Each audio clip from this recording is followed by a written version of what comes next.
Halo guys, Assalamualaikum warahmatullahi wabarakatuh. Perkenalkan, kami dari Universitas Muhammadiyah Karanganyar, Fakultas Komunikasi dan Bisnis, Program Studi Bisnis Digital, dengan mata kuliah Desain Berpikir Kritis, yang diampu oleh dosen Bapak Saifuddin SM MBI, dengan tema Kondisi Ideal dalam Perusahaan. Kami dari tim 1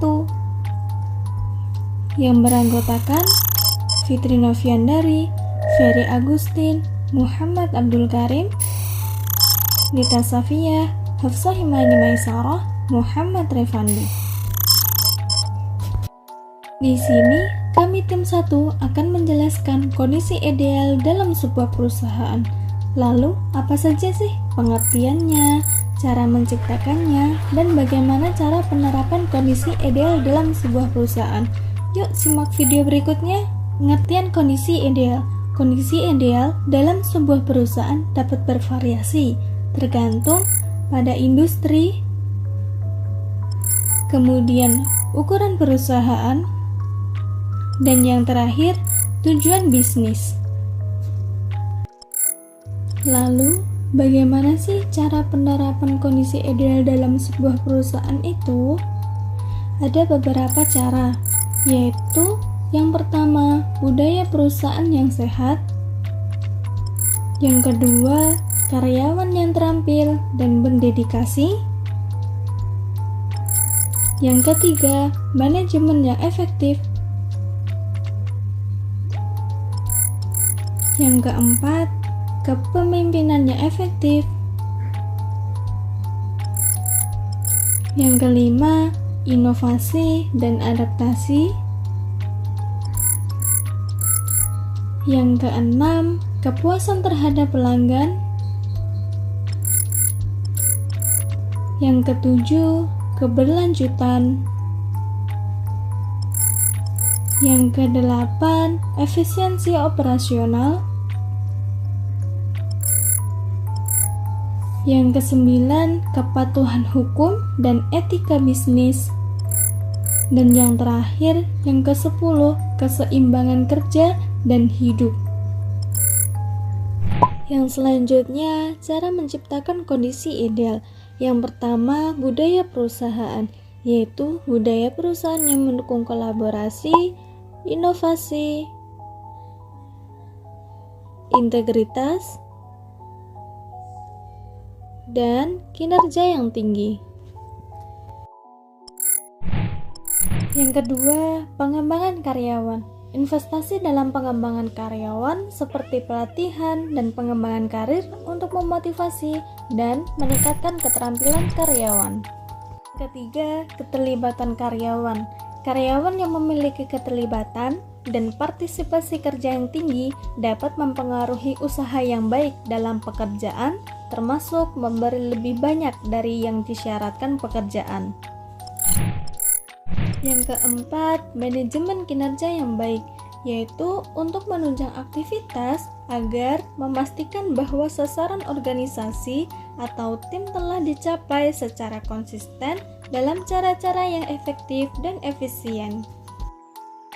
Yang kelima, komunikasi yang efektif, yaitu komunikasi transparan dan terbuka antara manajemen dan karyawan.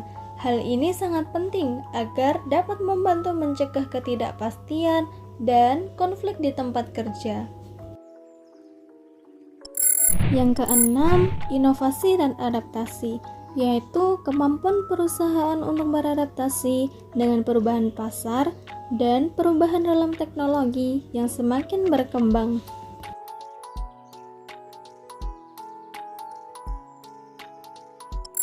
Yang ketujuh, penghargaan dan pengakuan, yaitu bentuk apresiasi atau pengakuan terhadap prestasi kontribusi karyawan dalam berbagai bidang, seperti memenangkan sebuah proyek,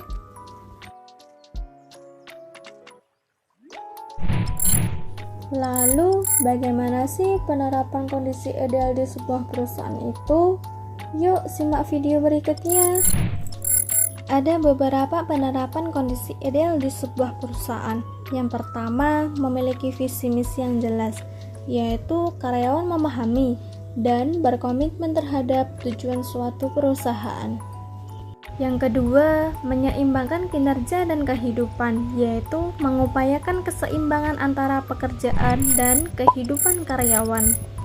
Yang ketiga, komunikasi yang efektif, yaitu komunikasikan visi, nilai-nilai, dan tujuan perubahan perusahaan kepada seluruh karyawan secara terbuka dan secara berkala. Terakhir, yang keempat, pembaharuan kebijakan dan praktik, yaitu identifikasi kebijakan dan praktik yang perlu diperbarui untuk mendukung kondisi ideal yang diinginkan, seperti kebijakan fleksibilitas kerja atau rencana kompensasi yang adil. Kesimpulan yang dapat diambil dari keseluruhan video sebelumnya yaitu kondisi ideal dalam sebuah perusahaan mencakup efisiensi operasional, komunikasi yang baik, budaya kerja yang positif, serta kepemimpinan yang efektif dan keselarasan antara tujuan perusahaan dan kepuasan karyawan. Perlu diingat bahwa tidak semua perusahaan menerapkan kondisi ideal secara sama maupun terseragam.